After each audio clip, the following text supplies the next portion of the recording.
Sa kauna-unahang pagkakataon ay magkasamang dumalo sa isang premiere night ang magjowang sina Sian Lim at Iris Lee para sa kanilang pelikulang Kuman Thang na pinagbibidahan ni Cindy Miranda. Si Sian ang direktor at si Iris naman ang film producer kaya magkasama talagang silang dumalo rito. Noong media conference ay wala si Sian dahil daw sa prior commitment pero pering-puri naman siya ni Cindy dahil sa pagiging profesional at hands-on nito pagdating sa pelikula. Bukod kay Iris, usap-usapan din ng mga netizen ang outfitan ni Sian, dahil ang pang-ibaba niya ay palda.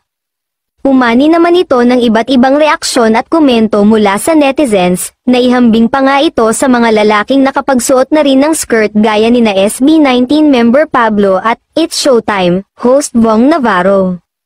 Bumigay na si Sian, ano ba yan nakapalda, parang di bagay sa kanya. Parang ang off tingnan, bakit naman nakapalda si X? Hay, sana hindi na flop yan, good luck and keep your mouth shut about your ex. Nang matanong naman ni TV5 Showbiz News reporter MJ Marfori kung bakit siya nakaskirt, gusto lang daw ni Sian na magpakita ng bago sa mga tao. I just wanna show a little bit different, ani Sian.